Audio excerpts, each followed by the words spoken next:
Okay, so after the hey thing, I got good news and bad news multiple times. The good news was that the first of my revenue from the online blitz hit, so I'm rich. I had Dad sign on as my manager, and after sending half of it to the IRS, I insisted that the rest go to paying out the family debt. Well, almost all. I did upgrade my computer and did my own clothes shopping for school. And oh look, another inch taller. I'm almost as tall as my dad, and I feel like I'm going to pass him, which feels weird in a way I can't describe. Also good. With the extra money, our Labor Day family weekend got significantly upgraded, and we got to go to Disneyland. I got a tourist hat and shades for while we were at the park, so I could just hang, learned my lesson from the Jersey Mikes, and a whole list of other places. Here's where the bad news starts. My OPM workouts aren't really getting results anymore, and I'm pretty sure I know why. Essentially, my body has caught up with the workload, and my endurance and recuperation times have dropped enough that it just doesn't feel like working out anymore. Basically, same thing that happened with the bowling ball. I haven't gotten lighter, but because of repetition, it's no longer a challenge for my body. But good news, Mackenzie seems to have figured out a use for my abilities. Bad news, it's being her sparring partner. At first, when we went back to karate, she was a bit upset that I was advancing ahead of her, even though she's been religious at practicing. This lasted until we talked, and I mentioned that she shouldn't feel bad. It wasn't actually me. It was just my powers, and they would keep me ahead. I'd hoped that would just console her a bit, but instead, she has it in her head that I am now the perfect sparring partner. I mean, she's not wrong per se, but it doesn't make it feel any better. We got going at the thing, and after a bit, I was responding to every attack, and I started to notice some holes in her form. Mackenzie is an insanely aggressive attacker, and every time you attack, you expose a weakness. As well, attacking so aggressively, she was burning herself out, so really all I had to do was maintain minimal blocking effort to run out the clock and wait for her to slow down. Then pop, pop. It was a bit of trouble explaining it, but with the help of Sensei Bill, I got better at the explain to people what they're doing wrong without destroying their sense of self-skill set. Sticking to maintaining the technical workout rather than building, I started broadening my horizons. I learned to skate and rollerblade, not Extreme Olympics level, but I can use them now to get back and forth to school well enough. Mum enforced a carpet ban on filling up my Sundays, requiring that I take a self-care day each week. So I'd play Minecraft, a couple of other games, watching anime, but then I happened across a show when I was bored, The Joy of Painting with Bob Ross. This bore investigating. I mean, I liked listening, but really why not learn to make some happy little trees? The first couple were more the idea of paintings, but with confidence in the power, I went ahead and got to work on some art. Mum approved of this, then apparently hit me with a full list of old public broadcasting shows. Dad thought it was silly, but you know, it was kind of insane. Did you know that Mr. Rogers talked about the JFK assassination to kids? Oh my God, where was our cheerful talk about the wonders of COVID back in 2020? Pretty much my whole week before school started turned into a blur. Some last-minute clothes and stationery shopping, got my textbooks for the new year, and just read them ahead of time. With all the reading and typing I've been doing, trying to keep up with Twitch stream chats, I was slinging through the books like nothing. I still dread the book list for English. Nothing is going to make yet another year of expatriate novels better, powers or not. The coach was despondent to hear I wouldn't be joining any teams, but he got it. I mean, fundamentally, it would be cheating, and I didn't like the ethics of it. I'm supposed to be an example of some sort. So what would it say if I took some kid's spot who's been working his whole life to get there? Nah, but coach did ask if I would consider being a team manager, maybe run drills and stuff, look over the playbooks, and that was more satisfactory, so I did agree. I was all set. I was ready for school. And I fucking beefed it repeatedly. It wasn't even the extra attention. I'd anticipated that, which was one of the reasons I didn't take the bus to school.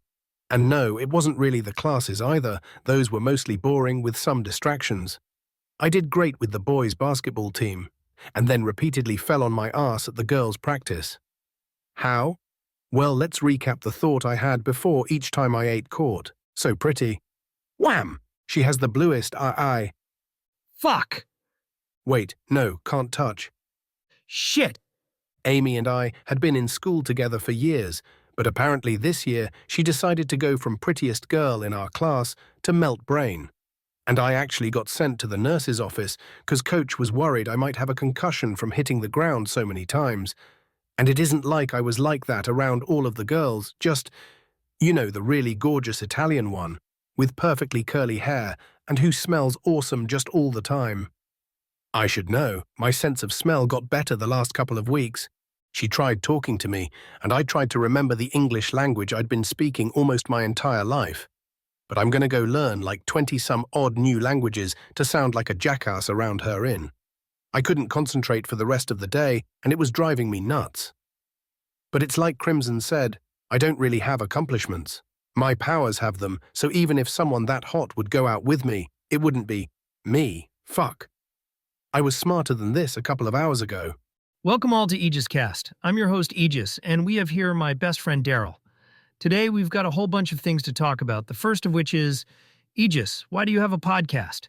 It's a good question, and one that I deeply want to get into, but first, a word about our sponsor, Raid Shadow. Nah, I'm kidding. There aren't any sponsorships for this podcast. Daryl tried to hide a laugh, and I raised an eyebrow at him. Nah, man, laugh. We're allowed to have fun with this, my dude. I turned my attention back to the subject. As to why a podcast? Well, fundamentally, I've realized that I need a platform to operate from, one that I can have control of and can talk with people on. It's pretty simple, but I'm starting to notice a trend that simple works really well most of the time. So let's get into the meat of today's discussion. Homelessness. I took off the cowl because of Fred, and so we should start there. So let me introduce the very first guest, a Portland native, Fred. I motioned across our table to where Fred sat, his pit mix happily wiggling and its tail slapping into Fred's chair. Hey, thank you for having me here. And thank you for food, man. It's too much. I nodded, and I shuffled a little. So Fred, let's get right into. Can you tell us a bit about yourself and how you became homeless in the first place? Fred took a bite of his sandwich and considered for a moment. Well, I was never exactly raking it in, but things were pretty decent. I worked construction, and for a long while business was booming, especially with everyone coming to Portland, you know.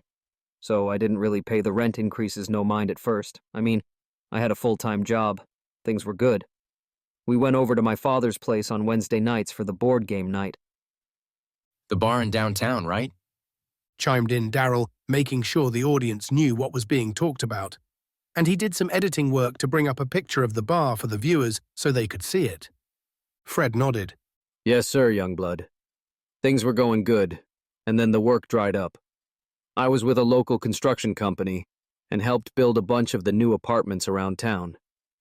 Eventually, some bigger companies came in, and what were supposed to be local apartments got bought up by some company from back east, and they wouldn't hire us.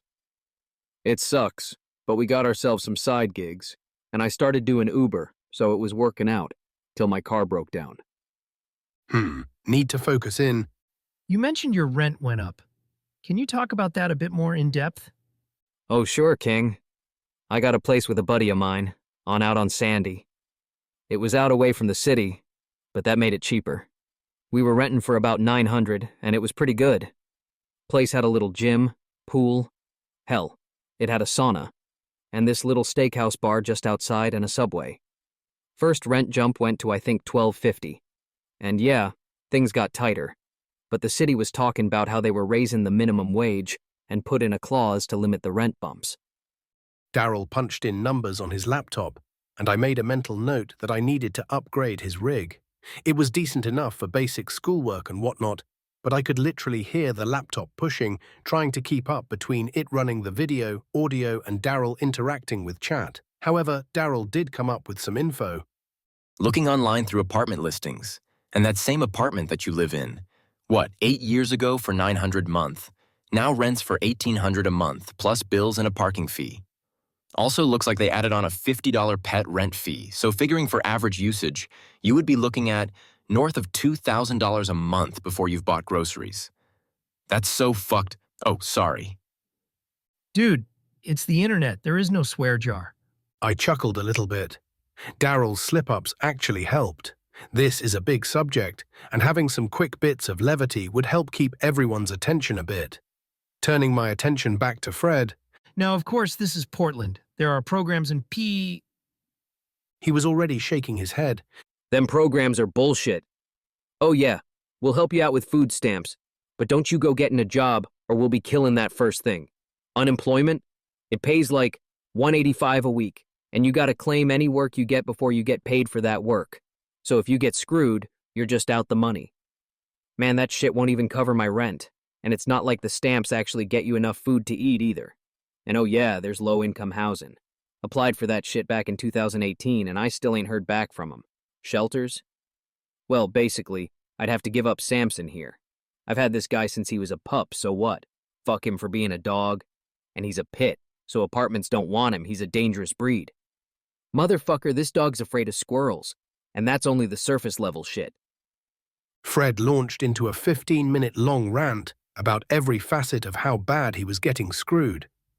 It was a lot, and I'll be honest, I was the least productive member of the team as I listened.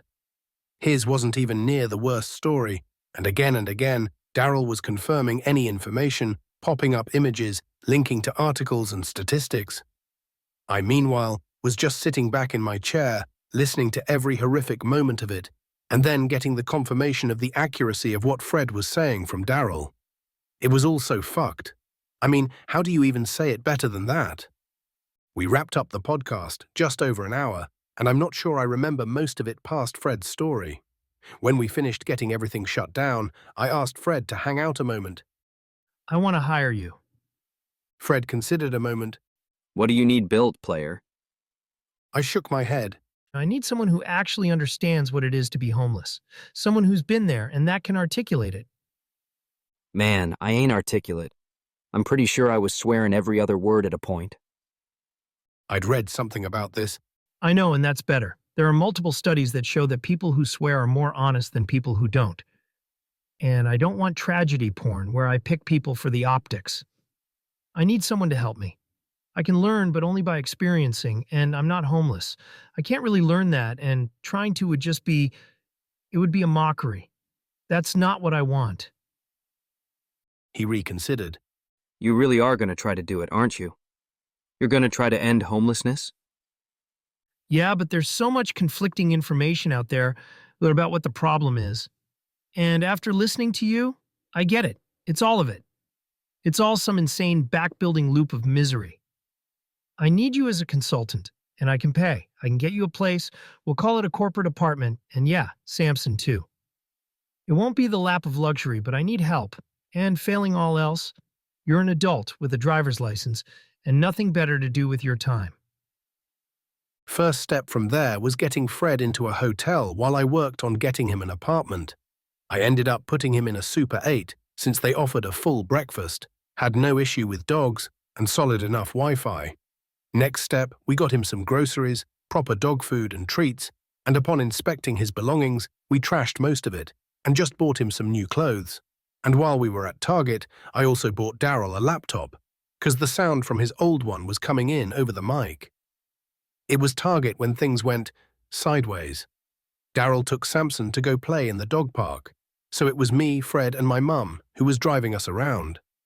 She'd been slightly worried about the idea of me being around a random homeless man, but I did manage to impress upon her that I was, in fact, an actual superhero and could outrun cars on side streets. The manager at Target spotted me coming through, and it made a lot of things easier, because she was only too happy to help out with a whole host of things. I got why. I was a celebrity now, so it didn't matter who I was, but the what.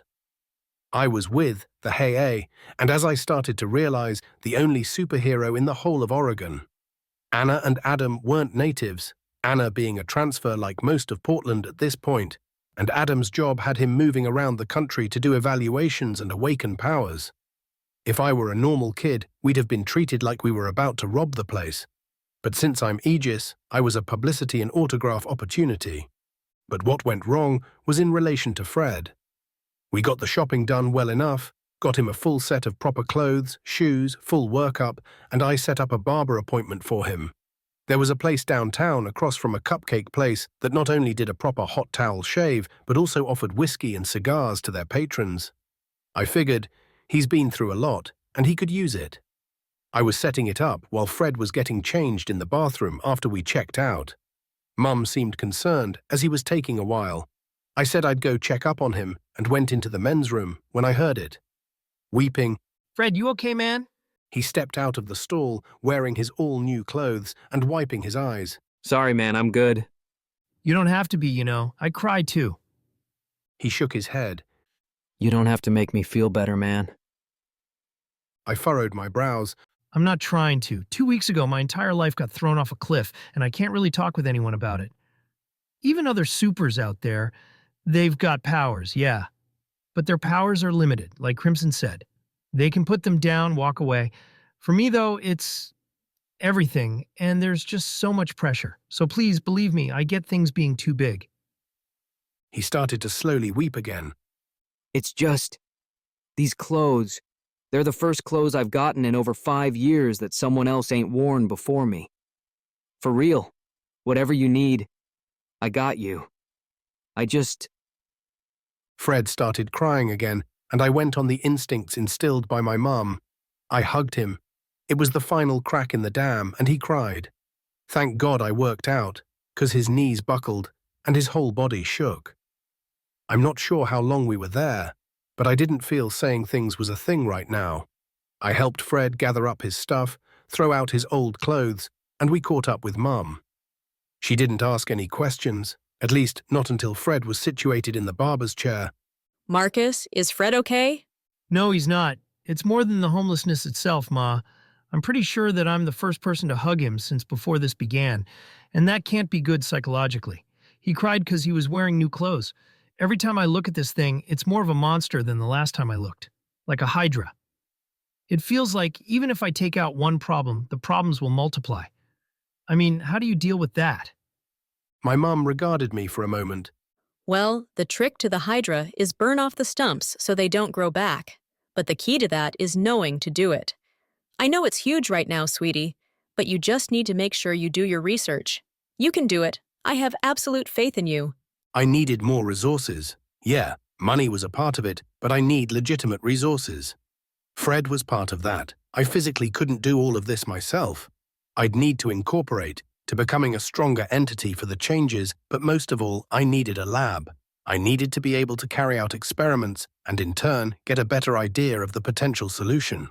But where the fuck do you get a lab to experiment on homelessness?